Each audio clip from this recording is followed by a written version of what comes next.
ವಿದ್ಯಾರ್ಥಿಗಳೇ, ಎಲ್ಲರೂ ಲಕ್ಷ ಕೊಟ್ಟು ನೋಡ್ರಿ, ಚಂದಂಗೆ ನೋಡ್ರಿ. ನೀವು ಪದ್ಧತಿ ಪ್ರಕಾರ ನೋಡಿದಿರಿ ಅಂತಂದ್ರೆ ನಿಮಗೆ ಗಣಿತ ಬಂದೇ ಬರ್ತಾವ. ನಾ ತಿಳಿಸ್ತದ ಲಕ್ಷ ಕೊಟ್ಟು ನೋಡ್ರಿ ಮಾಡೋದಾತಂದ್ರೆ ತೆಗೀರಿ. ಇಲ್ಲಿ ನೋಡ್ರಿ, ಈ ಗಣಿತವನ್ನ ಎರಡು ನಮೂನಿ ಅರ್ಥ ಇರ್ತದೆ. ಸೂಡಿ ಅಂದರೆ ಏನು? ಬಿಟ್ಟು ಕೊಡುವ ಹಣ. ಸೋಡಿ ಅಂದರೆ ಬಿಟ್ಟು ಕೊಡುವ ಹಣ. ಅಂಗಡಿಯವ ಕಡಿಮೆ ಮಾಡಿ ಕೊಡ್ತಾನೆ ರೇಟ್.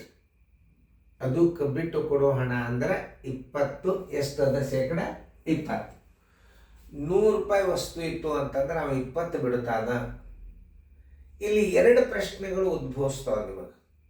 ಏನು ಬಿಟ್ಟು ಹಣ ಕೇಳ್ತಾನೋ, ಏನು ಅಂಗಡಿಯವನ ಮಾರಾಟದ ಬೆಲೆ ಕೇಳ್ತಾನೋ? ಅಂಗಡಿಯವ ಮಾರಾಟ ಮಾಡಿದ ಅಂದ್ರೆ ತಗೊಳ್ಳೋವಾಗ ಅದು ಕೊಂಡ ಬೆಲೆ ಆಗ್ತದೆ. ಸೂಡಿ ಲೆಕ್ಕದಾಗ ಒಂದು 3 ವಿಷಯಗಳು ನೆನ್ಪಿಟ್ಕೊಡ್ರಿ. ಒಂದು, ಅವನಿಗೆ ದೊರೆತ ಸೂಡಿ ಎಷ್ಟು? ಅವ ಅಂಗಡಿ ಅವಾಗ ಕೊಟ್ಟಿರ್ತಾನಲ್ಲ, ಅವ ಸೂಡಿ ಎಷ್ಟು ಬಿಟ್ಟ, ಅವಂಗೆ ಎಷ್ಟು ರೊಕ್ಕ ಕುಳಿತು ತಗೊಳ್ಳೋವಾಗ, ಅದನ್ನು ಕೇಳ್ಬೋದು. ಅಥವಾ ಅಂಗಡಿಯವನ ಮಾರಾಟದ ಬೆಲೆ ಕೇಳ್ಬೋದು. 20 ಕಳೆದ್ರೆ 80 ಮಾರಾಟ ಬೆಲೆ ಅಂಗಡಿ ಅವಾಗಾತು. ಗಿರಾಕಿಗೆ 80 ರೂಪಾಯಿ ಕೊಂಡ ಬೆಲೆ ಆಯ್ತು. ಈ ಸೂಡಿ ಲೆಕ್ಕದ ಕೊಂಡ ಬೆಲೆ ಮಾರಾಟ ಬೆಲೆಯನ್ನು ಸರಿಯಾಗಿ ಅರ್ಥ ಮಾಡ್ಕೋಬೇಕು. ಗಿರಾಕಿ ತಗೊಂಡ ಅಂದ್ರೆ ಕೊಂಡ ಬೆಲೆ, ಮಾರಿದ ಅಂದ್ರೆ ಅವಾಗ ಮಾರಾಟದ ಬೆಲೆ. ಸೂಡಿ ಲೆಕ್ಕದಾಗ ಬಿಟ್ಟು ಕೊಡುವ ಹಣ ಇರ್ತದೆ. 100 ರೂಪಾಯಿ ಜರ್ ಒಂದು ವೇಳೆ ಇತ್ತು ಅಂತಂದ್ರೆ 20 ಸೂಡಿ ಅದ ಅಂತಂದ್ರೆ 80ಕ್ಕೆ ಮಾರ್ತಾನ. ಇದು ಮಾರಾಟದ ಬೆಲೆ. ಹಂಗಾರೆ ಅವಾಗ ಸೂಡಿ ಎಷ್ಟು ಸಿಕ್ತು ಅಂದ್ರೆ 20 ಸೂಡಿ ಅಂದ್ರೆ ಅಂಗಡಿ ಅವಂಗ 20, ಅವಂಗ ಲಾಸ್ ಆದಂಗೆ. ಬಿಟ್ಟು ಕೊಡೋದಂದ್ರೆ ಒಂದೇ, ಅಂಗಡಿ ಅವಾಗ ಕಡಿಮೆ ತಗೋತಾನ ಅನ್ನೋದು ಒಂದೇ, ಎರಡು ಒಂದೇ. ಈ ಪ್ರಶ್ನೆ ಏನದಂದ್ರೆ, ಒಂದು ಪೆನ್ನಿಗೆ 7.50 ರೂಪಾಯಿನಂತೆ 12 ಪೆನ್ನುಗಳನ್ನು ಕೊಂಡರೆ ಕೊಂಡ ಬೆಲೆ ತಕ್ಕೋಬೇಕು ನೀವು. ಯಾಕಂದ್ರೆ ಕೊಂಡ ಬೆಲೆ 12 ವಸ್ತುಗಳದ್ದು ಕೊಂಡ ಬೆಲೆ ತೆಗಿಬೇಕಾಗ್ತದೆ ನೀವು.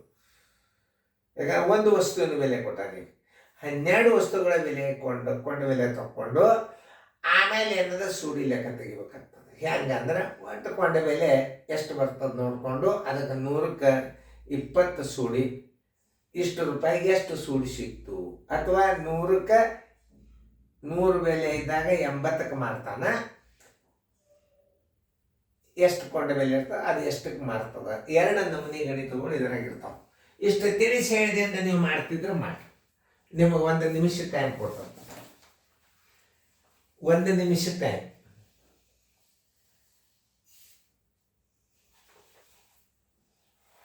ತಿಳಿತಾನ?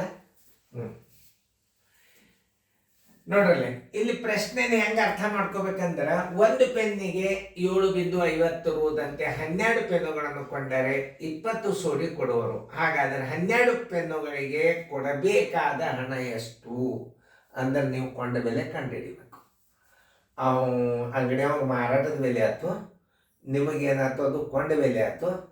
ಅದು ಆ್ಯಕ್ಚುಲಿ ರೇಟಕ್ಕಿಂತಲೂ ಕಡಿಮೆ ಎಷ್ಟು ತಗೋತಿರಲ್ಲ, ಅದರ ಮಾರಾಟದ ಬೆಲೆಗೆ ಮತ್ತು ನೀವು ಕೊಂಡ ಬೆಲೆಯ ನಡವಳಿಕೆಯ ವ್ಯತ್ಯಾಸ ಸೂಡಿ ಇರ್ತದೆ.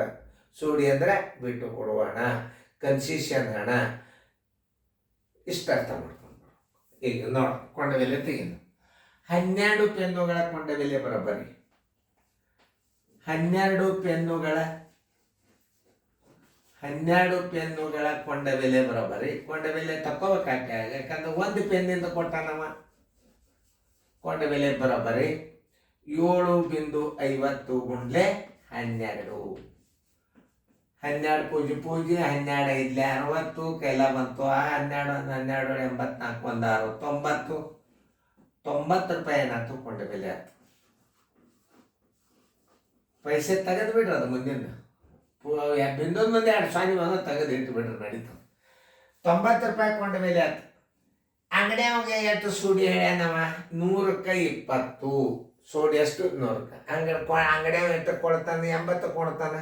100 ಇದ್ದಾಗ, 100 ಕೊಂಡ ಬೆಲೆ ಇದ್ದಾಗ, 100 ಕೊಂಡ ಬೆಲೆ ಇದ್ದಾಗ ಬೆಲೆಗೆ 20 ಹಚ್ಚಿದ್ರಿ ಅಂದ್ರೆ ನೀವು ಸೂಡಿ ತೆಗೆದಂಗ. ಬಿಟ್ಟು ಕೊಟ್ಟ ಹಣ ಎಷ್ಟು, ಅವನಿಗೆ ಎಷ್ಟು ಹಣ ಉಳಿತು ಅಂತ ಕೇಳಿದರೆ 20 ಹಚ್ಬೇಕು ನೀವು. ಅಂಗಡಿಯಾಗ ಎಷ್ಟು ಕೊಟ್ಟ, ಅಂಗಡಿ ಅವನಿಗೆ ಕೊಂಡ ಬೆಲೆ ಎಷ್ಟು ಅಂದರೆ 80 ಹಚ್ಚಿಬಿಡ್ರಿ. 80 ರೂಪಾಯಿ ಕೊಂಡ ಬೆಲೆ ಆಯ್ತು. ಅಂಗಡಿಯವಾಗ ಕೊಂಡ ಬೆಲೆ ಆಯ್ತು, ಮಾರಾಟ ಮಾಡೋವಾಗ ಇದು ಮಾರಾಟ ಬೆಲೆ ಆಯ್ತು. ಸುಡಿ ಲೆಕ್ಕದಾಗ ಮಾರಾಟ ಬೆಲೆ ಏನಾಗ್ತದ, ಸಣ್ಣದಾಗ್ತದೆ. ಕೊಂಡ ಬೆಲೆಗಿಂತಲೂ ಮಾರಾಟದ ಬೆಲೆ ಸಣ್ಣದಾಗ್ತದೆ ಸೂಡಿದ್ದ. ಹಿಂಗೆಲ್ಲ ಪ್ರತಿಯೊಂದರ ಬಗ್ಗೆ ಅರ್ಥ ಮಾಡ್ಕೋಬೇಕು ನಾವು. ಸೂಡಿ ಅಂದರೆ ಬಿಟ್ಟು ಕೊಡುವ ಹಣ. ಸೋಡಿ ಹಣ ಲೆಕ್ಕಗಳು 100 ಕೊಂಡ ಬೆಲೆಗೆ 80 ಕೊಂಡ ಬೆಲೆ. ಕೊಂಡ ಬೆಲೆ ಅಂದ್ರೆ ಒಂದೇ. ಯಾವ ಇದು ಗಿರಾಕಿಗೆ ಕೊಂಡ ಬೆಲೆ ಆಗ್ತದೆ, ಇದು ಅಂಗಡಿಯವಾಗ ಏನಾಯ್ತು, ಮಾರಾಟದ ಬೆಲೆ ಆಗ್ತದೆ. ಅಂಗಡಿಯವಾಗ ಇದು ಮಾರಾಟದ ಬೆಲೆ ಆಯ್ತು, ತಗೊಳ್ಳೋವಾಗ ಇದು ಕೊಂಡ ಬೆಲೆ ಆಗ್ತದೆ. ಇದು ಎರಡು ಕಡೆ ಕೊಂಡ ಬೆಲೆ ಯಾಕೆ ಹಾಕ್ತೀರಿ ಸರ್ ಅನ್ಬೇಡ್ರಿ ನೀವು. 100 ಕೊಂಡ ಬೆಲೆ ಇದ್ದಾಗ 80 ಮಾರಾಟದ ಬೆಲೆ ಕರೆಕ್ಟೇ ಇದೆ. ಇಲ್ಲಿ 2 ಮೀನಿಂಗ್ ಬರ್ತದೆ. ಅಂಗಡಿಯವಾಗ ಇದು ಮಾರಾಟ ಬೆಲೆ ಆಗ್ತದೆ, ಗಿರಾಕಿ ಇದು ಕೊಂಡ ಬೆಲೆ ಆಗ್ತದೆ. ಎಷ್ಟು ಕೊಂಡ ಬೆಲೆ ಕಂಡು ಹಿಡಿಯೋಕೆ ಕನ್ಫ್ಯೂಸ್ ಮಾಡ್ಕೊಂಡು ಬಿಡ್ತೀರಿ ನೀವು. ಅದಕ್ಕೆ 2 ಹಾಕಿನ. ಇಲ್ಲೇ ಅಂಗಡಿಯವಾಗ ಏನಾಗ್ತದೋ ಮಾರಾಟದ ಬೆಲೆ ಆಯ್ತು, ಗಿರಾಕಿಗೆ ಇದು ಕೊಂಡ ಬೆಲೆ ಆಗ್ತದೆ. 2 ಒಂದೇ. ಗಿರಾಕಿಗೆ ಕೊಂಡ ಬೆಲೆ ಅಂದ್ರೂ ಒಂದೇ, ಮಾಲಕನಿಗೆ ಮಾರಾಟದ ಬೆಲೆ ಅಂದ್ರೂ ಒಂದೇ. ಇಷ್ಟು ಅರ್ಥ ಮಾಡ್ಕೋಬೇಕು ನಾವು. ಗಿರಾಕಿಯ ಕೊಂಡ ಬೆಲೆ ಎಷ್ಟು ಅಂದರೆ ಏನು, ಮಾರಾಟದ ಬೆಲೆನ ಅದು. 90 ರೂಪಾಯಿ ಕೊಂಡ ಬೆಲೆಗೆ, 90 ರೂಪಾಯಿಗೆ ಕೊಂಡ ಬೆಲೆಗೆ ಮಾರಾಟದ ಬೆಲೆ ಎಷ್ಟು? 90 ಗುಂಡ್ಲೆ 80 ಸರಸ್ ಬಾಗಿಲೆ 100. ಇವೆರಡು ಸೊನ್ನೆ, ಅದು ಇವೆರಡು ಸೊನ್ನೆ. 9 ಎಂಟ್ಲೆ 72 ರೂಪಾಯಿ. ಆನ್ಸರ್ ಈಸ್ ಈಕ್ವಲ್ ಟು 72 ರೂಪಾಯಿ. ಉತ್ತರ ಸಂಖ್ಯೆ ಸಿ. ನವೋದಯ ಟ್ರಿಕ್ಸ್ ರೀ ಬಂತಲ್ಲ. ನವೋದಯ ಟ್ರಿಕ್ ನಿಮಗೆ ಗೊತ್ತಾಗಬೇಕಲ್ಲ.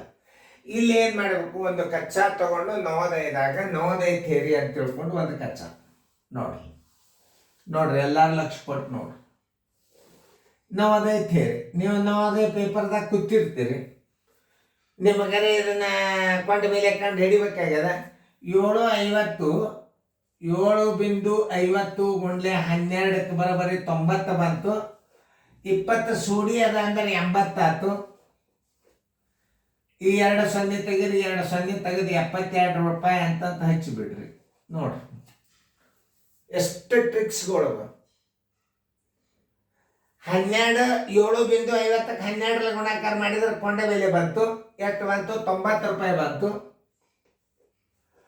ಆ 90 ರೂಪಾಯಿ ಇಡ್ರಿ. ಸೂಡಿ ಅಂದ್ರೆ 100 20 ಕಳೆದಾಗ 80 ಇರ್ತದೆ. 80 ಇಲ್ಲಿಟ್ಟು ಈ 90ಕ್ಕೆ 80ಕ್ಕೆ 100 ಸೊನ್ನೆ ತೆಗೆದು 72 ರೂಪಾಯಿ ಹಚ್ಚಿಬಿಡ್ರಿ. ಇದಕ್ಕಿಂತಲೂ ಫಾಸ್ಟ್ ಮೆಥಡ್ ನಿಮಗೆ ಸಾಧ್ಯನೇ. ನೋಡ್ರಿ ಎಷ್ಟು ಈಜಿ ಟ್ರಿಕ್ಸ್ ಅದ. ನವೋದಯ ಥಿಯರಿ ಹಂಗದ. ಮುಂದಿನ ಲೆಕ್ಕ ನೀವು ಮಾಡ್ರಿ. ನೋಡ್ರಿ ಚಂದ ಬರ್ಕೊಂಡು ಫೇರ್ದಾಗ ಸೇಮ್ ಇರ್ತದೆ ಇದು. ಯಾಕಂದ್ರೆ ದೊಡ್ಡದು ಇರ್ತದೆ ಜಾಗ, ಹತ್ತೈತಿ ಬೇಡ. ಅದಕ್ಕೆ ಮುಂದಿನ ವಿಡಿಯೋ ಬರ್ತದೆ, ಮಾಡ್ರಿ ಬಿಡಿಸ್ರಿ.